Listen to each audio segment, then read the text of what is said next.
made you want to start making music? Well, I think our dad was always, he was always into music, but he never really, he sort of played a bit of guitar, but was never like pursued it.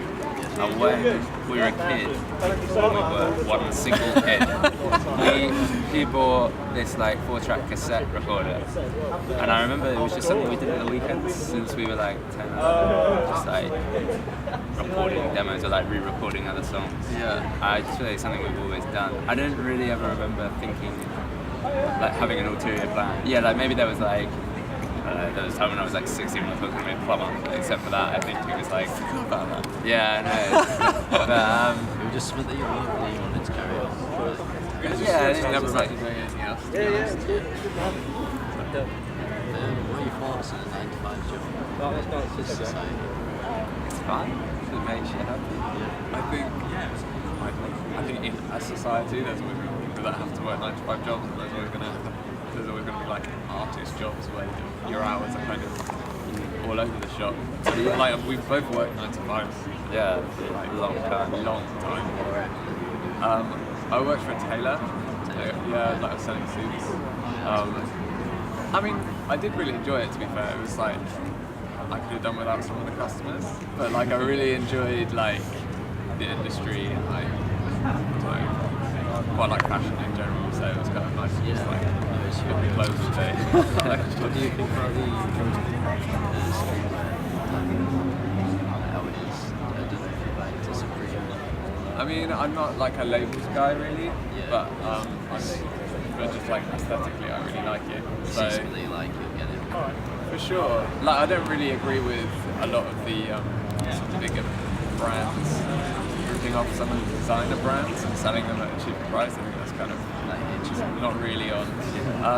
But yeah, I like it aesthetically. So, what made you like my favourite song by you is that? Cheers, man.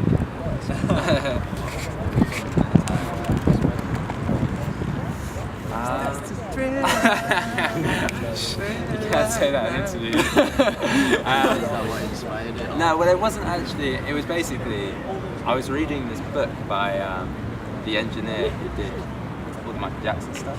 Yeah. And it was him talking about stuff, but I think I always liked that kind of like spooky vibe. Like, just kind of going down that. There obviously is always a Michael Jackson influence in that, in like all the tracks we do. But yeah. So would you say Michael Jackson could be an influence on your music? Yeah. Yeah, It's a big boy. I'd say he's like the main, because me and Callum, our music taste has gone in different directions in the past, and you know, done all this stuff. But I feel like Michael Jackson's always been the, He's the constant. yeah. So, who are your main influences? You said that you have different music tastes and stuff. So Yeah. What, like musicians? currently,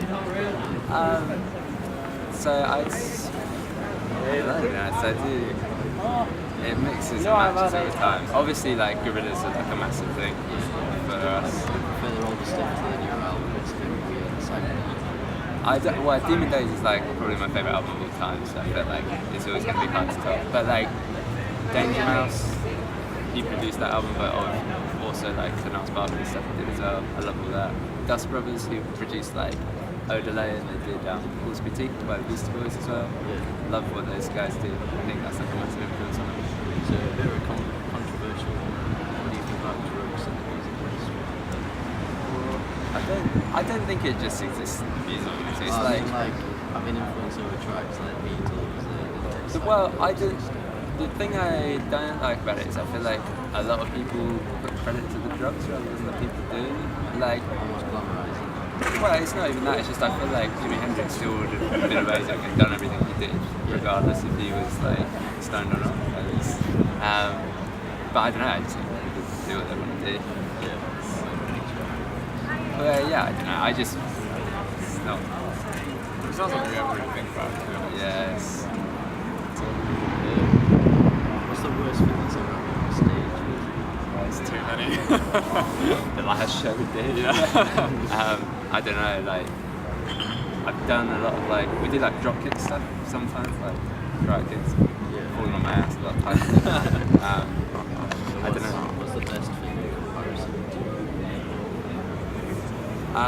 It's hard when we did our last proper Bristol show, which is like our hometown.